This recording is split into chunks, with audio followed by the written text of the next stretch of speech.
ಓಂ ಸಮರ್ಥ ಸದ್ಗುರು ಶ್ರೀ ಸಾಯಿನಾಥಾಯ ನಮಃ. ಶ್ರೀ ಸಾಯಿ ಲೀಲಾಮೃತ ಅಧ್ಯಾಯ 28. ಸಜ್ಜನ ಸನ್ನುತ ಮುನಿಜನ ವಂದಿತ ಸಾಯಿರಾಮ್.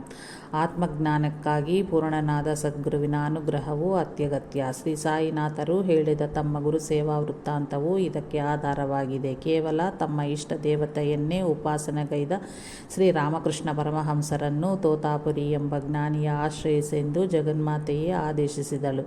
ಶ್ರೀಮನ್ನಾರಾಯಣನು ತನ್ನನ್ನು ಧ್ಯಾನಿಸುತ್ತಿದ್ದ ರೇಗೆಯೊಂದಿಗೆ ಶ್ರೀ ಸಾಯಿಬಾಬಾರನ್ನು ಆಶ್ರಯಿಸೆ ಎಂದು ಹೇಳಿದನು.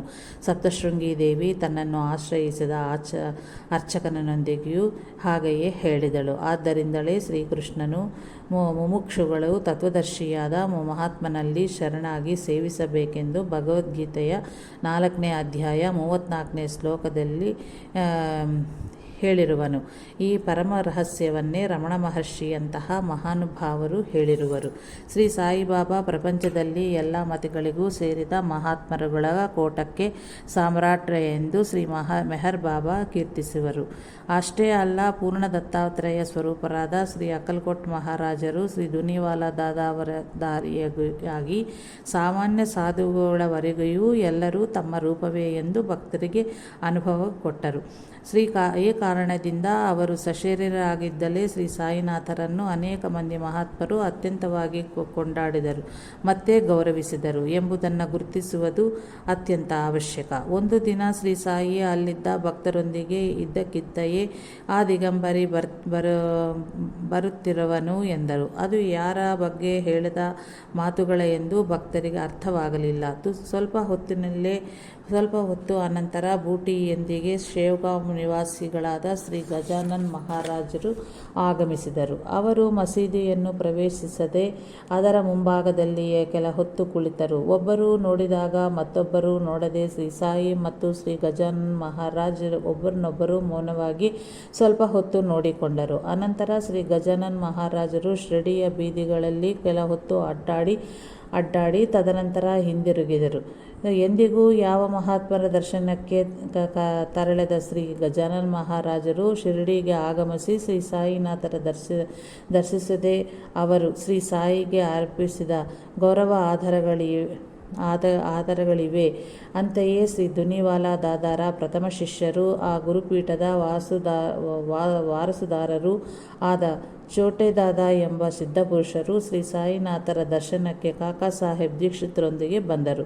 ಆಗ ಶ್ರೀ ಸಾಯಿ ಕಣ್ಣುಗಳ ಮುಚ್ಚಿ ಮೌನವಾಗಿ ಕುಳಿತಿದ್ದರು. ಅವರು ಎದುರು ಬಲಭಾಗದಲ್ಲಿ ಚೋಟೆ ದಾದಾ ಸ್ವಲ್ಪ ಹೊತ್ತು ಶ್ರೀ ಸಾಯಿನಾಥರತ್ತ ಮೌನವಾಗಿ ನೋಡುತ್ತಾ ಕುಳಿತಿದ್ದು ಅನಂತರ ಹೊರಟು ಹೋದರು. ಮತ್ತೊಂದು ಸಮಯದಲ್ಲಿ ನಾಸಿಕ್ನಿಂದ ಗಾಡ್ಗೆ ಮಹಾರಾಜು ನಾಸಿಕ್ನಲ್ಲಿ ಅವರು ನಿರ್ಮಿಸುತ್ತಿದ್ದ ವಿಶ್ವಮಂದಿರ ಎಂಬ ಭವನ ನಿರ್ಮಾಣಾರ್ಥಕ್ಕಾಗಿ ಅವಶ್ಯವಿದ್ದ ನಿಧಿ ಸಂಗ್ರಹಣೆಯಾಗದ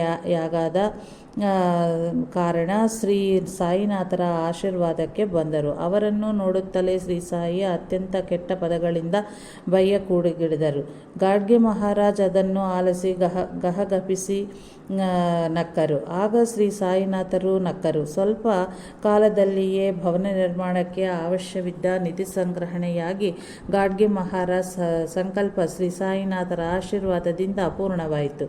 ಶ್ರೀ ಅಕ್ಕಲ್ಕೋಟ್ ಸ್ವಾಮಿ ಸಮರ್ಥರು 1876ರಲ್ಲಿ ತಮ್ಮ ಭಕ್ತರನ್ನು ಶ್ರೀ ಸಾಯಿನಾಥರ ದರ್ಶನಾರ್ಥಕ್ಕಾಗಿ ಕಳುಹಿಸಿಕೊಟ್ಟ ವಿವರವನ್ನು ಹಿಂದಿನ ಅಧ್ಯಾಯಗಳಲ್ಲಿ ನೋಡಿರುವೆವು. ಶ್ರೀ ಸಾಯಿನಾಥರಿಗೆ ಸಮಕಾಲಿಕರು ಸಿದ್ಧ ಪುರುಷರಲ್ಲಿ ಒಬ್ಬರಾದ ದೇವಗಾಂವ್ ನಿವಾಸಿ ಮಾಧವನಾಥ್ ಮಹಾರಾಜರು ಚಿಲಿಂ ಸೇದುತ್ತಿದ್ದರು. ಇವರೊಮ್ಮೆ ಶಿರಡಿಗೆ ಆಗಮಿಸಿ ಶ್ರೀ ಸಾಯಿ ಸಮರ್ಥರನ್ನು ದರ್ಶಿಸಿದರು. ಅವರನ್ನು ನೋಡುತ್ತಲೇ ಚಿಲಿಂ ಸೇದುವುದು ಹಾಗಲ್ಲ. ಅಜ್ಞಾನವೆಂಬ ಹೊಗೆಸೊಪ್ಪಿಗೆ ಗುರುಭಕ್ತಿ ಎಂಬ ಅಗ್ನಿಯ ಹೊತ್ತಿಸಿ ಚಿಲಿಂ ಸೇದಿದ್ದಲ್ಲಿ ನಮ್ಮಲ್ಲಿಯ ಅಹಂಕಾರವು ಆಕಾಶದಂತೆ ಅನಂತವಾದ ಪರಮಾತ್ಮನೊಳು ಜಿಗಿದು ಲೀನವಾಗುವುದು ಎಂದು ಮಾಧವನಾಥರ ಕೈಯೊಳು ಹೊಗೆ ಸೊಪ್ಪನ್ನು ತಿಕ್ಕಿ ಇರಿಸಿದರು. ಶ್ರೀ ಸಾಯಿ ಮಾಧವನಾಥ್ ಮಹಾರಾಜರು ಅತ್ಯಂತ ಸಂತೋಷದಿ ಹೊರಡಲು ಅನುಮತಿ ಪಡೆದು ಹೊರಡನೆಯುತ್ತ ಭಕ್ತರೊಂದಿಗೆ, ಸಾಯಿ ಸಾಮಾನ್ಯ ಸತ್ಪುರುಷರಲ್ಲ, ಮಹಾತ್ಮರುಗಳಲ್ಲಿಯೂ ಕೋಹಿನೂರ್ ವಜ್ರದಂಥವರು ಎಂದರು. ಅನಂತರ ಶ್ರೀ ಸಾಯಿ ಭಕ್ತನಾದ ರೇಗೆ 1923ರಲ್ಲಿ ಮಾಧವನಾಥ್ ಮಹಾರಾಜರನ್ನು ದರ್ಶಿಸಿದಾಗ ಅವರು ನೀನು ಸಾಯಿ ದರ್ಬಾರಿನೊಳಗೆ ಇರುವನು ಎಂದು ಹೇಳಿ ಮೊದಲು ರೇಗೆ ಶ್ರೀ ಸಾಯಿನಾಥರನ್ನು ದರ್ಶಿಸಿದ ಸನ್ನಿವೇಶವನ್ನು ವಿವರವಾಗಿ ವರ್ಣಿಸಿ ಆ ಸಮಯದಲ್ಲಿ ನಾನು ಅಲ್ಲಿಗೆ ಇದ್ದೆನು ಅಂದರು. ಪಾಪಕ್ಷಯ, ಸದ್ಗುರು ದರ್ಶನ ಮತ್ತು ಸದ್ಗುರುವಿನ ಕೃಪೆ ಲಭ್ಯವಾಗುವುದಕ್ಕಾಗಿಯೂ ಶ್ರೀ ಗುರುಚರಿತ್ರ ಸರಿಸಾಟಿ ಇಲ್ಲದ ಸಾಧನವೆಂದು ಕುಶಾಭಾವುನಿಗೆ ಶ್ರೀ ಸಾಯಿನಾಥರು ಸೂಚಿಸಿದರು. ಅದರ ಪಾರಾಯಣದಿಂದ ಸಿದ್ಧಪುರುಷರಾದ ಶ್ರೀ ವಾಸುದೇವಾನಂದ ಸರಸ್ವತಿ ಸ್ವಾಮಿಗಳು ಶ್ರೀ ಸಾಯಿನಾಥರ ಸಮಕಾಲೀಕರಲ್ಲಿ ಒಬ್ಬರು. ಇವರು ಶ್ರೀಪಾದ ಶ್ರೀವಲ್ಲಭ ಸ್ವಾಮಿಯ ಜನ್ಮಸ್ಥಾನವಾದ ಪಿಠಾಪುರವನ್ನು ದರ್ಶಿಸಿ ರಾಜಮಂಡ್ರಿಯಲ್ಲಿ ಕೆಲಕಾಲವಿದ್ದರು. ಆಗ ನಾಂದೇಡಿನಿಂದ ಪುಂಡಲೀಕರಾವ್ ದಾಸಗಣು ಕೆಲವು ಭಕ್ತರೊಂದಿಗೆ ಅವರನ್ನು ದರ್ಶಿಸಿದನು. ಆ ವಿವರ ಸಂವಾದ ನಡೆಯುತ್ತಿರಲು ಶ್ರೀ ಸಾಯಿನಾಥ ವಿಚಾರ ಬರುತ್ತದಂತೆಯೇ ಆ ಸ್ವಾಮಿ ತಲೆಬಾಗಿ ನಮಸ್ಕರಿಸಿ ಪುಂಡಲೀಕರಾವುಗೆ ಒಂದು ತೆಂಗಿನಕಾಯಿ ಕೊಟ್ಟರು. ಇದನ್ನು ನನ್ನ ನಮಸ್ಕಾರಗಳೊಂದಿಗೆ ನಮ್ಮ ಅಣ್ಣನವರಾದ ಶ್ರೀ ಸಾಯಿಬಾಬಾರಿಗೆ ಸಮರ್ಪಿಸು. ನನ್ನನ್ನು ಮರೆಯದೆ ಪ್ರೇಮದಿ ನೋಡಿಕೊಳ್ಳಬೇಕೆಂದು ನನ್ನ ಪರವಾಗಿ ಪ್ರಾರ್ಥಿಸು ಎಂದರು. ನಾಂದೇಡ್ ಹಿಂದಿರುಗಿದ ಒಂದು ತಿಂಗಳಿಗೆ ಪುಂಡಲೀಕರಾವ್ ತನ್ನ ಮಿತ್ರನೊಂದಿಗೆ ಶಿರಡಿಗೆ ಹೊರಟು ಮನ್ಮಾಡ್ನಲ್ಲಿ ಒಂದು ಕಾಲುವೆಯ ಬಳಿ ಸೇರಿದನು. ಅಲ್ಲಿ ಹಸಿವು ನೀಗಿಸಿಕೊಳ್ಳಲು ಖಾರದ ಅವಲಕ್ಕಿಯು ತಿಂದರು. ಅದು ಬಹಳ ಖಾರವಾಗಿ ಇದ್ದ ಕಾರಣ ಒಂದು ತೆಂಗಿನಕಾಯಿಯನ್ನು ಒಡೆದು ಅದರೊಳು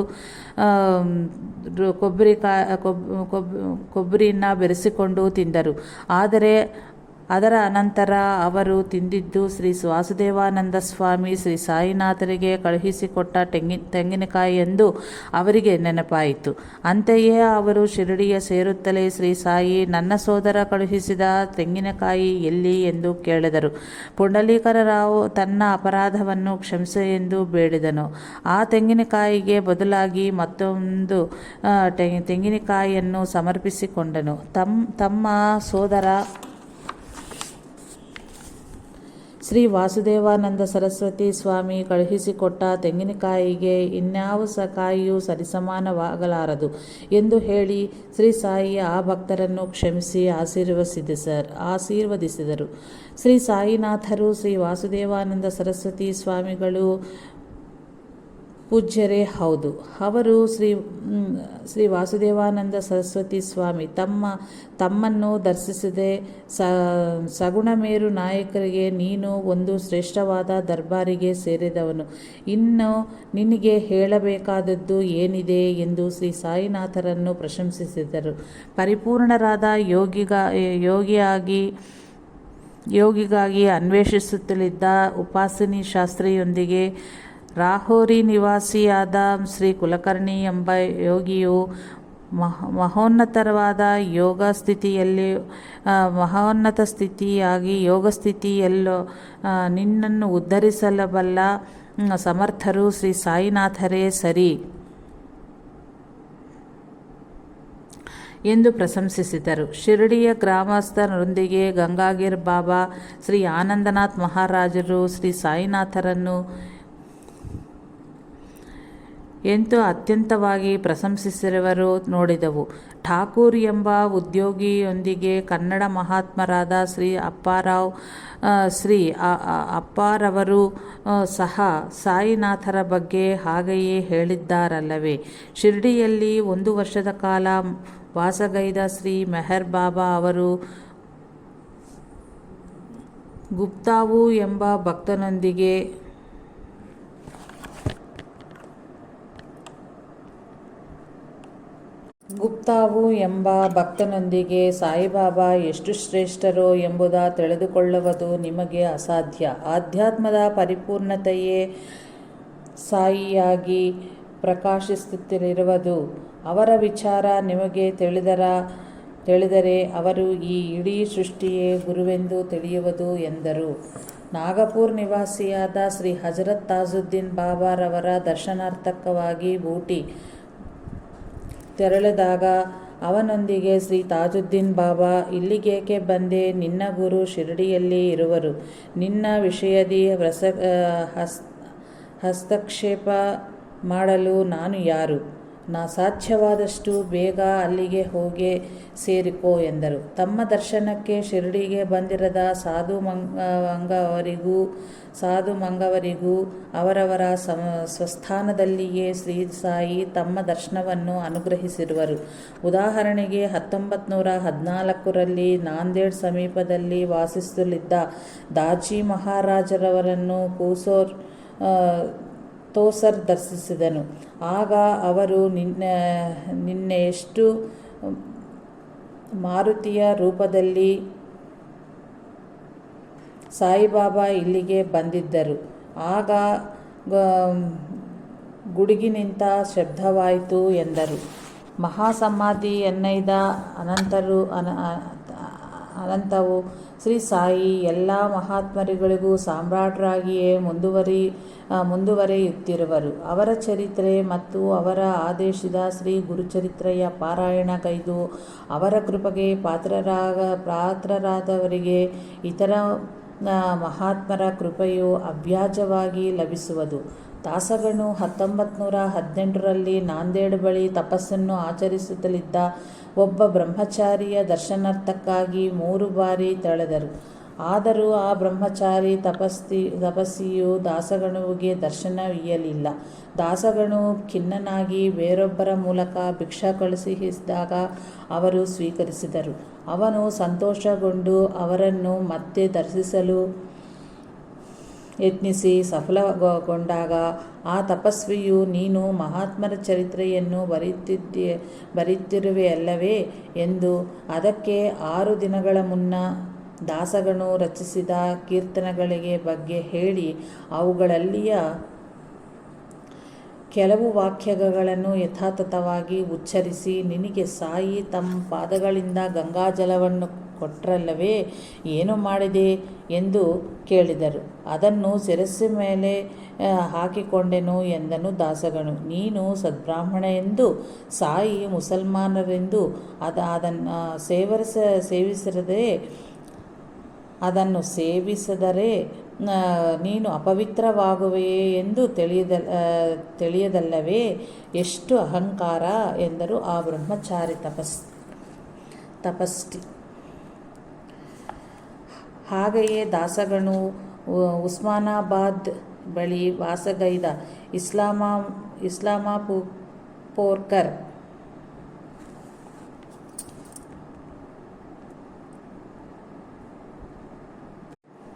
ಎಂಬ ವೃದ್ಧ ಬ್ರಾಹ್ಮಣಾದ ಸಾಧು ಮಂಗವರನ್ನು ದರ್ಶಿಸಿ, ಶ್ರೋತ್ರಿಯನಾದ ನಾನು ಸಾಯಿಯನ್ನು ದರ್ಶಿಸಬಹುದೇ ಎಂದು ಕೇಳಿದನು. ದರ್ಶಿಸಬಹುದು. ನಾನು ಸಹ ಅವರನ್ನು ದರ್ಶಿಸಿ 3 ದಿನಗಳು ಅವರ ಸನ್ನಿಧಿಯಲ್ಲಿ ಇದ್ದನು. ಅವರೆಂತಹ ಮಹೋನ್ನತರು ಎಂಬುದ ಜನರು ತಿಳಿದುಕೊಳ್ಳಲಿಲ್ಲ. ಮುಂದೆ ಅವರ ಶ್ರೇಷ್ಠವ ಜನರು ತಿಳಿದುಕೊಳ್ಳುವರು ಎಂದನು. ದಾಮೋದರ್ ರಾಸ್ನೆ ಹೀಗೆ ಬರೆದಿರುವನು. ದಿನದಿನಕ್ಕೂ ನನಗೆ ಶ್ರೀ ಸಾಯಿನಾಥರಲ್ಲಿ ಭಕ್ತಿ ಹೆಚ್ಚುತ್ತಲಿದೆ. ನಾನು ಇತರ ಮಹಾತ್ಮರನ್ನು ದರ್ಶಿಸಿದಾಗ ಅವರನ್ನು ಸಾಯಿಬಾಬಾರ ರೂಪವೆಂದು ತಿಳಿದು ಸಮರ್ಥ ಸದ್ಗುರು ಶ್ರೀ ಸಾಯಿನಾಥನ ಅವರಿಗೆ ನಮಸ್ಕಾರ ಎಂದು ಹೇಳಿಕೊಂಡು ನಮಸ್ಕರಿಸುವನು. ನಾನು 1927ರಲ್ಲಿ ಖೇಡ್ಗಾಂವ್ ಭೇಟ್ಗೆ ತೆರಳಿ ಶ್ರೀ ನಾರಾಯಣ ಮಹಾರಾಜರನ್ನು ದರ್ಶಿಸಿ ನಮಸ್ಕರಿಸಿದನು. ಅವರು, ನಿನ್ನ ಗುರು ಪರಮಗುರುವು. ಅವರು ನನಗಿಂತಲೂ ಅತ್ಯಂತ ಶ್ರೇಷ್ಠರು. ನೀನು ನನ್ನ ಬಳಿ ಬರುವುದೇಕೆ? ಪೂರ್ವ ಪುಣ್ಯ ಫಲದಿಂದ ಸರಿಸಾಟಿ ಇಲ್ಲದ ಗುರುವನ್ನೇ ಆರಿಸಿಕೊಂಡಿರುವೆ. ನೀನು ಅಲ್ಲಿಗೆ ತೆರಳು, ಗಮ್ಯ ಸೇರುವೆ ಎಂದರು. ನಾನು 1927ರಲ್ಲಿ ಜುನ್ನೂರು ಸಮೀಪಿಸಿದ ಸೀತಾರಾಮ್ ಉತ್ತರೇಶ್ವರ್ ಎಂಬ ಕ್ಷೇತ್ರವನ್ನು ದರ್ಶಿಸಿ ಅಲ್ಲಿನ ದೇವರಿಗೆ ಹೂವುಗಳ ಸಮರ್ಪಿಸಿ ಸಾಯಿಬಾಬಾಗೆ ನಮಸ್ಕಾರ ಎಂದುಕೊಂಡನು. ಮರುಕ್ಷಣವೇ ಆ ವಿಗ್ರಹದಿಂದ ಒಂದು ದಿವ್ಯವಾದ ಜ್ಯೋತಿ ಪ್ರಕಾಶಗೊಂಡು ಅದರ ಮಧ್ಯದೊಳು ಸಾಯಿಬಾಬಾ ದರ್ಶನ ಆಯಿತು. ಅಲ್ಲಿ ವಾಸಿಸುತ್ತಿದ್ದ ಜಾನಕಿದಾಸಿ ಎಂಬ ಮಹಾತ್ಮರನ್ನು ದರ್ಶಿಸಿ ಅವರ ರೂಪದಲ್ಲಿದ್ದ ಸಾಯಿನಾಥರಿಗೆ ನಮಸ್ಕರಿಸಿದನು. ತಕ್ಷಣವೇ ಅವರು, ನೀನು ಅತ್ಯಂತ ಶ್ರೇಷ್ಠವಾದ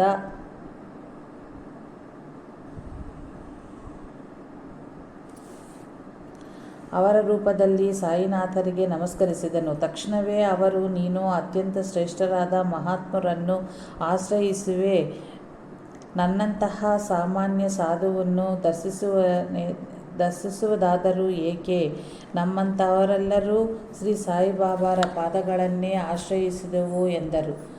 ಜನಾರ್ದನ್ ಗಲ್ವಂಕರ್ ಶ್ರೀ ಸಾಯಿಬಾಬಾರನ್ನು ದರ್ಶಿಸಿದನಾದರೂ ಬಾಬಾರಿಗೆ ಸನ್ನಿಹಿತನಾಗಲಿಲ್ಲ. ಆದರೆ ಶ್ರೀ ಬಾಬಾ ಮಹಾಸಮಾಧಿ ಎನ್ನೈದ ಅನಂತರ ಅವನಿಗೆ ಆಧ್ಯಾತ್ಮಿಕ ಜೀವನ ಮತ್ತು ಶ್ರೀ ಸಾಯಿನಾಥರ ಬಗ್ಗೆ ಭಕ್ತಿ ಶ್ರದ್ಧೆಗಳು ಬಲಗೊಂಡವು. ಅವನು 1921ರಲ್ಲಿ ಸಹಕುಟುಂಬ ಸಮೇತವಾಗಿ ಪ್ರಯಾಗ ಕ್ಷೇತ್ರಕ್ಕೆ ಭೇಟಿಯಿತ್ತು. ಅಲ್ಲಿಯ ಭರದ್ವಾಜರ ಆಶ್ರಮದಲ್ಲಿ ಕುಳಿತು ತನಗೆ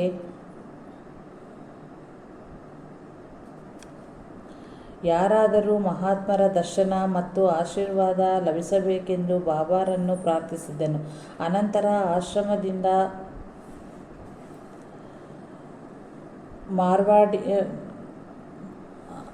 ಆಶ್ರಮದಿಂದ ಹೊರನಡೆದು ಸ್ವಲ್ಪ ದೂರ ಸಾಗಿದ ತನಂತರ ಆ ಕ್ಷೇತ್ರ ದರ್ಶನ ಮಾಡಿಸಲಿದ್ದ ವ್ಯಕ್ತಿಯು ಒಬ್ಬ ಮಹಾತ್ಮರನ್ನು ಅವನಿಗೆ ತೋರಿಸಿದನು. ಆ ಮಹಾತ್ಮರು 7 ವರ್ಷಗಳಿಗೊಮ್ಮೆ ಪ್ರಯಾಗಕ್ಕೆ ಬರುವರೆಂದು, ಯಾರಿಗೂ ದರ್ಶನ ನೀಡರೆಂದು, ಅಂತೆಯೇ ದಕ್ಷಿಣೆಯನ್ನು ಸ್ವೀಕರಿಸರೆಂದು ಅವನು ಹೇಳಿದನು. ಗಲ್ವಂಕರ್ ಮನದೋಳು ಶ್ರೀ ಸಾಯಿನಾಥರನ್ನು ಸ್ಮರಿಸಿ ಆ ಮಹಾತ್ಮರ ಬಳಿ ಸಾರಿದನು. ಎಂದಿಗೂ ಯಾರನ್ನೂ ಹತ್ತಿರ ಬರಗೂಡದೆ ಕಸೂರಿ ಬೆದರಿಸಿ ಅಣ್ಣುತ್ತಿದ್ದ ಆ ಮಹಾತ್ಮರು ಆಶ್ಚರ್ಯವೆಂಬಂತ ಪ್ರೇಮದಿಂದ ಕೈಯೆತ್ತಿ ಆಶೀರ್ವದಿಸಿ, ಬಾ ತಂದೆ ಬಾ ಎಂದು ಆಹ್ವಾನಿಸಿದರು. ಗಲ್ವಂಕರ್ ಸಕುಟುಂಬ ಸಮೇತವಾಗಿ ಅವರಿಗೆ ನಮಸ್ಕರಿಸಿದನು. ಗಲ್ವಂಕರ್ ತನ್ನ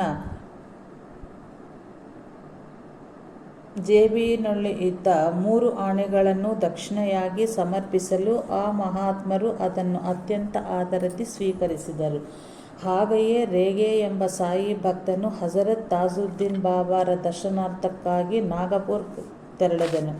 ಆ ದಿನಗಳಲ್ಲಿ ತಾಜುದ್ದೀನ್ ಬಾಬಾ ರಾಜನ ಅಂತಃಪುರದಲ್ಲಿ ವಾಸಿಸುತ್ತಿದ್ದ ಕಾರಣ ಅವರ ದರ್ಶನ ಲಭಿಸುವುದು ಅತ್ಯಂತ ಕಷ್ಟತರವಾಗುತ್ತಿತ್ತು. ಅದರೊಂದಿಗೆ ನಾವಿಕರು ರಾಜಭವನದ ಮುಂದಿದ್ದ ಕೋಟೆಯಲ್ಲಿ ಅವರ ದರ್ಶನಕ್ಕಾಗಿ ಕಾದಿದ್ದರು. ಅದರೊಂದಿಗೆ ಸಾವಿರಾರು ಜನ ರಾಜಭವನದ ಮುಂದಿದ್ದ ಕೋಟೆಯಲ್ಲಿ ಅವರ ದರ್ಶನಾರ್ಥಕ್ಕಾಗಿ ಕಾದಿದ್ದರು. ಅಂದು ಸಾಯಂಕಾಲ 4 ಗಂಟೆಗೆ ರೇಗೆಗೆ ರೈಲು ಹತ್ತಬೇಕಾಗಿತ್ತು. ಕಾರಣ ಮಧ್ಯಾಹ್ನ 3 ಗಂಟೆಯವರೆಗೂ ಮಾತ್ರವೇ ಅವರ ದರ್ಶನಕ್ಕಾಗಿ ಕಾಯಲು ನಿರ್ಧರಿಸಿದ್ದನು. ಆ ಸಮಯದ ಗಡುವು ಕೆಲವು ನಿಮಿಷಗಳಿಗೆ ಮುಗಿಯುವುದು ಎಂದಿರಲು ಒಬ್ಬ ಭಕ್ತ ಬಂದು ರೇಗೆಯನ್ನು ಶ್ರೀ ತಾಜುದ್ದೀನ್ ಬಾಬಾ ಪ್ರತ್ಯೇಕವಾಗಿ ಬಾರೆಂದಿರುವರೆಂದು ಹೇಳಿ ದರ್ಶನಕ್ಕೆ ಕರೆದೊಯ್ದನು. ರೇಗೆ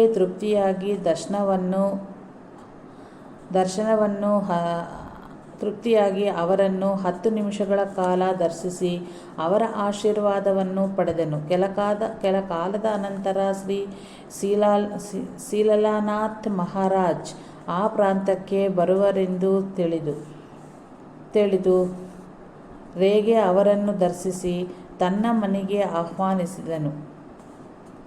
ಆ ತಕ್ಷಣವೇ ರೇಗೆಯ ಮನೆಗೆ ಆಗಮಿಸಿ ಶ್ರೀ ಸಾಯಿನಾಥರ ಪಟಕ್ಕೆ ನಮಸ್ಕರಿಸಿದರು. ಪ್ರಸಾದವಾಗಿ ಅವನಿಗಿತ್ತರು. ನಮಸ್ಕರಿಸಿದರು. ರೇಗೆ ಸಮರ್ಪಿಸಿದ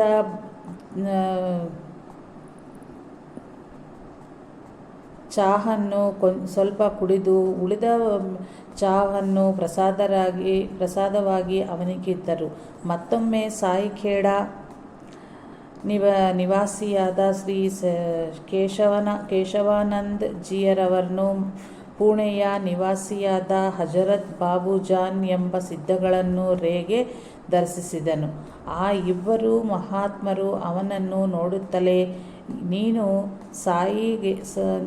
ನೀನು ಸಾಯಿಬಾಬಾ ದರ್ಬಾರಿಗೆ ಸೇರಿದವನು ಎಂದು ಬಹಳವಾಗಿ ಆದರಿಸಿದರು.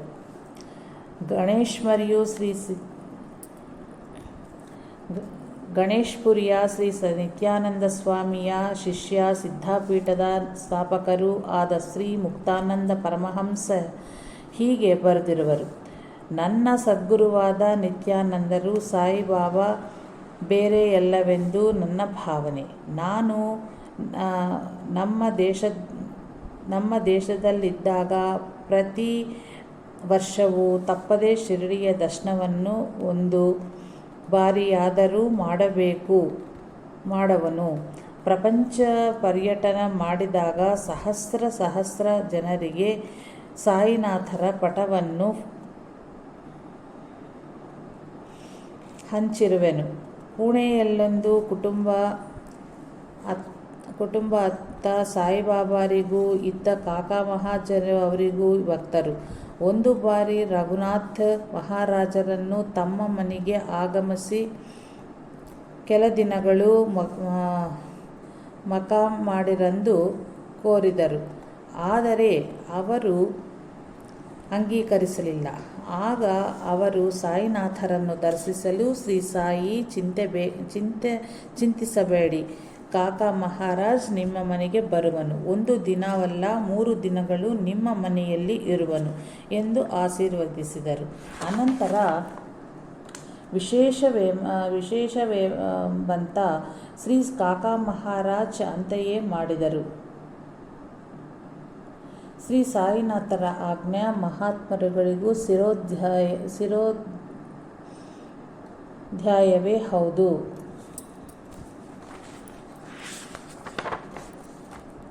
ಶ್ರೀ ಮಾಧವರಾಜ್ ಮಹಾರಾಜ್ ಇಂದೂರಿನಲ್ಲಿ ಅನೇಕರನ್ನು ಭಕ್ತಿ ಮಾರ್ಗದಲ್ಲಿ ನಡೆಸಿದ ಮಹಾನುಭಾವರು. ಇವರಿಗೆ ಶ್ರೀ ಸಾಯಿನಾಥರಲ್ಲಿ ಅತ್ಯಂತ ಶ್ರದ್ಧಾ ಭಕ್ತಿಗಳಿದ್ದವು. ಬಾಬಾ ಸಾಹೇಬ್ ರೇಗೆ ಒಂದು ಬಾರಿ ಇವರನ್ನು ದರ್ಶಿಸಿ ಮತ್ತೆ ಪುಣೆಗೆ ಹಿಂದಿರುಗಿತ್ತಲೂ ಶ್ರೀ ಮಾಧವರಾಜ್ ಮಹಾರಾಜ್ ಹೀಗೆ ಹೇಳಿದರು: ನೀನು ಮೊದಲು ಶಿರಡಿಯ ದರ್ಶಿಸಿ ಅನಂತರ ಮನೆಗೆ ತೆರಳು. ಈ ಪತ್ರವನ್ನು ಬಾಬಾರಿಗೆ ಕೊಡು. ಆ ಪತ್ರದಲ್ಲಿ ದೇವಿ ಸಾಕ್ಷಾತ್ಕಾರ ಮೊದಲಾದ ಅನೇಕ ವಿಷಯಗಳ ಬಗ್ಗೆ ಅವರು ಬರೆದಿದ್ದರು. ರೇಗೆ ಶಿರಡಿಯ ಸೇರುವವಳಿಗೆ ಅರ್ಧರಾತ್ರಿಯಾಗಿದ್ದ ಕಾರಣ ಸಮಾಧಿಯ ಮಂದಿರ ಬಾಗಿಲು ಹಾಕಲಾಗಿತ್ತು. ಏನು ಮಾಡಬೇಕು ಎಂದು ತಿಳಿಯದೆ ಅವನು ಆ ಪತ್ರವನ್ನು ಒಂದು ಕಿಟಕಿಯಲ್ಲಿ ಇರಿಸಿ ಅಲ್ಲಿಯೇ ನಿಂತನು. ವಿಚಿತ್ರ ಮತ್ತು ವಿಶೇಷವೆಂಬುದ ಅವನು ನೋಡುತ್ತಿರುವಂತೆಯೇ ಅವನ ಕಣ್ಣುಗಳಿಗೆ ಎದುರೇ ಇಡೀ ದೃಶ್ಯವೇ ಬದಲಾಯಿತು. ಅವನ ಎದುರು ಬಾಬಾರ ಸಮಾಧಿ ಇರುವುದು, ಅದರ ಮೇಳುಳ್ಳ ಸೊಳ್ಳೆಯ ಪರದ ತೆರಲಾಗಿದ್ದೆ. ಬಲಭಾಗದಿ ತಾನು ಎಡಭಾಗದಲ್ಲಿ ಒಂದು ಪುಲಿ ಇತ್ತು. ಮರುಕ್ಷಣವೇ ಎಡಭಾಗದಿ ಹೆಬ್ಬುಲಿಯ ಬದಲು ದೇವಿಯ ಮೂರ್ತಿ ಕಂಡಿತು. ಅದನ್ನು ನೋಡುತ್ತಲೇ ಮಾಧವನಾಥರು ಪತ್ರದೊಳು ಬರೆದ ವಿಷಯವು ಸ್ಮರಣೆಗೆ ಬಂದಿತ್ತು.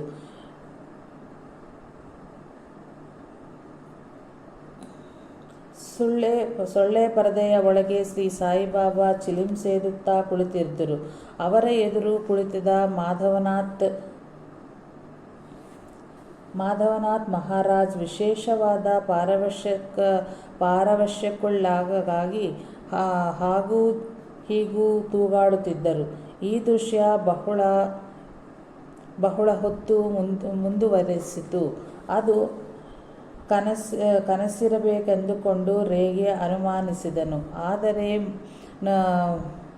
ನೋಡಿಕೊಳ್ಳಲು ಅದು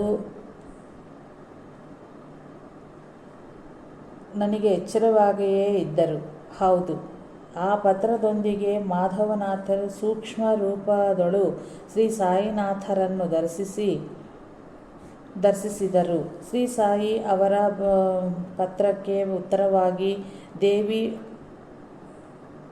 ದರ್ಶನವನ್ನು, ತಮ್ಮ ಸಾನ್ನಿಧ್ಯವನ್ನು ಅವರಿಗೆ ಪ್ರಸಾದಿಸಿದರು. ಸಾಯಿ ಭಕ್ತರಾದ ಎಂ ರಂಗಾಚಾರಿ, ಹೈದರಾಬಾದ್ ಹೀಗೆ ಬರೆಯುತ್ತಿರುವರು. ಶ್ರೀ ಶಂಭುನಾಥ್ ಜಿ ಎಂಬ ಸಿದ್ಧ ಪುರುಷ ನನ್ನೊಂದಿಗೆ ಮುಂದೆ ನೀನೊಬ್ಬ ಸರಿಸಾಟಿಯಿಲ್ಲದ ಸಿದ್ಧಪುರುಷರಲ್ಲಿ ಶರಣುಗತವಾಗಿ ಅಂತಿಮ ಫಳಿಗಯವರೆಗೂ ಅವರಿಗೆ ಅಂಕಿತವಾಗುತ್ತೆಯೇ ಎಂದರು.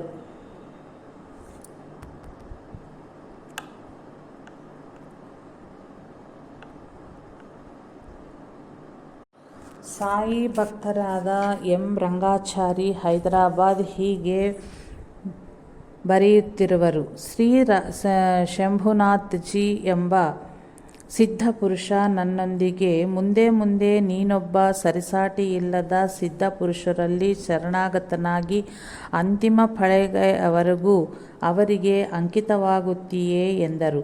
ಹಾಗೆಯೇ 1-2 ವರ್ಷಗಳಲ್ಲಿಯೇ ನಾನು ಬಾಬಾರನ್ನು ಆಶ್ರಯಿಸಿದನು. ಅನಂತರ 1940ರಲ್ಲಿ ಶ್ರೀ ಸ್ವಾಮಿ ರಾಮದಾಸ್ ಅವರು ನಿಧಿಗಳಿಗೆಲ್ಲಕ್ಕೂ ಮಹಾನಿಧಿಯಂತಹ ಮಹಾತ್ಮರನ್ನು ಆಶ್ರಯಿಸುವೆ, ಎಂದಿಗೂ ಅವರನ್ನು ಬಿಡಬೇಡ ಎಂದರು. ಅಂತೆಯೇ 1958ರ ವಿಜಯದಶಮಿಗೆ ಕಳುಹಿಸಿದ ಸಂದೇಶದಲ್ಲಿ ಶ್ರೀ ಸ್ವಾಮಿ ಶಿವಾನಂದ್, ಶಿರ್ಡಿ ಸಾಯಿಬಾಬಾ ಎಂದರೆ ಆನಂದ ಸಾಗರವೇ.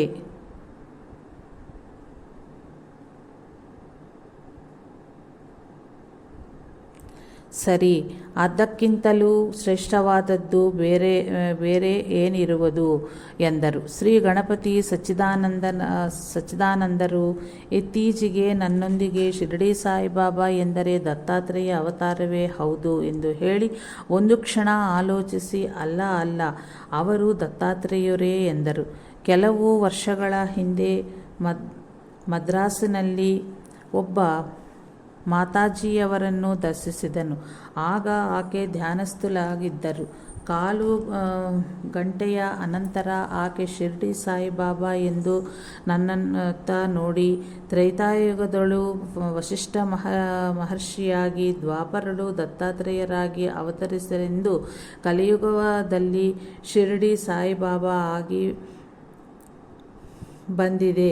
ಈಗ ಶಿವ ರಾಮ ಮಂದಿರಗಳು ಇರುವಂತೆಯೇ 1-2 ಶತಾಬ್ದಗಳೊಳಗೂ ಪ್ರತಿ ಗ್ರಾಮದಲ್ಲಿಯೂ ಸಾಯಿ ಮಂದಿರಗಳು ಏರ್ಪಾಟಾಗುವುವು. ಅವು ನಮ್ಮ ಗ್ರಾಮೀಣ ಜೀವನಕ್ಕೆ ಕೇಂದ್ರವಾಗುವವು ಎಂದರು.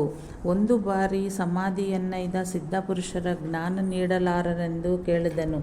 ನಾನು ಗ್ರಂಥಕರ್ತ. ಪುಣೆಗೆ ತೆರಳಿದಾಗ ಶ್ರೀ ವಾಸುದೇವಾನಂದ ಸ್ವಾಮಿಗೆ ಪ್ರತ್ಯಕ್ಷ ಶಿಷ್ಯರಾದ ಶ್ರೀ ಗುಳವಣಿ ಮಹಾರಾಜ್ ಎಂಬ ಯೋಗಿ ಸಾಯಿಬಾಬಾ ಕಾ ಬೇಟಾ. ಶ್ರೀ ಸಾಯಿಯ ವಿಷಯವೂ ಹಾಗಿಲ್ಲವು. ಅವರು ದತ್ತಾವತಾರವೇ ಹೊರತು ಕೇವಲ ಸಿದ್ಧಪುರುಷರಲ್ಲ. ಸಮಾಧಿಯನ್ನೈದ ಅನಂತರವೂ ಅವರ ಅನೇಕರಿಗೆ ಸಶರೀರರೊಂದಿಗೆ ದರ್ಶನವಿತ್ತು ಉದ್ಧರಿಸುತ್ತಿದ್ದಾರೆ. ನೀನು ನಡೆಯುತ್ತಿರುವ ಮಾರ್ಗ ತುಂಬ ಒಳ್ಳೆಯದು. ಆ ಮಾರ್ಗದಲ್ಲಿಯೇ ಹೋಗು ಎಂದರು. ಕಾಳಹಸ್ತಿಯಲ್ಲಿ ದಾಸಗೈದ ಅವಧೂತ ಗೋಪಾಲ್ ಸ್ವಾಮಿ ಸಾಯಿ ಭಗವಾನ್ ಹೈ ಅಂದರು. ಶ್ರೀ ಸಾಯಿ ಇಂತಹ ಮಹಾಮಹಿಮರಾದ ಕಾರಣದಿಂದಲೇ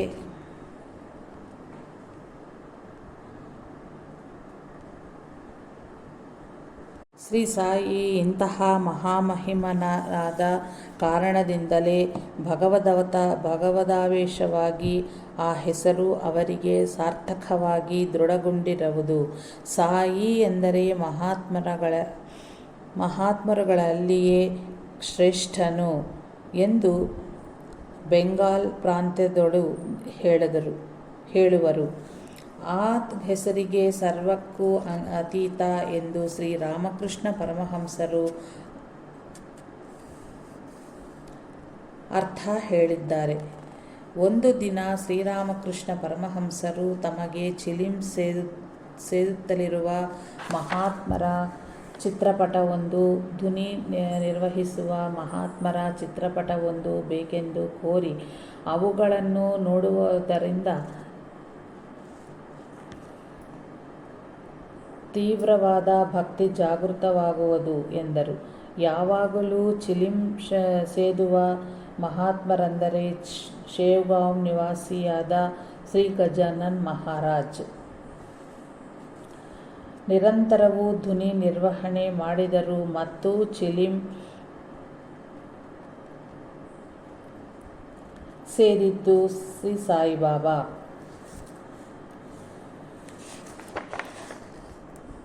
ತಮಗೆ ಚಿಲಿಂ ಸೇದುತ್ತಿರಲಿರುವ ಮಹಾತ್ಮರ ಚಿತ್ರಪಟವೊಂದು, ಧ್ವನಿ ನಿರ್ವಹಿಸಿದ ಮಹಾತ್ಮರ ಚಿತ್ರಪಟವೊಂದು ಬೇಕೆಂದು ಕೋರಿ, ಅವುಗಳನ್ನು ನೋಡುವುದರಿಂದ ತೀವ್ರವಾದ ಭಕ್ತಿ ಜಾಗೃತವಾಗುವುದು ಎಂದರು. ಯಾವಾಗಲೂ ಚಿಲಿಂ ಸೇದುವ ಮಹಾತ್ಮರೆಂದರೆ ಶೇವ್ಗಾಂವ್ ನಿವಾಸಿಯಾದ ಶ್ರೀ ಗಜಾನನ್ ಮಹಾರಾಜ್. ನಿರಂತರವೂ ಧ್ವನಿ ನಿರ್ವಹಿಸಿದವ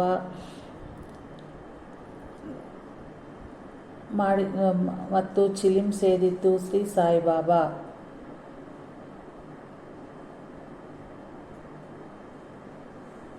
ಶ್ರೀ ಸಾಯಿನಾಥಾರ್ಪಣಮಸ್ತು. ಶುಭಂ ಭವತ್ತು. ಜೈ ಸಾಯಿ ಮಾಸ್ಟರ್.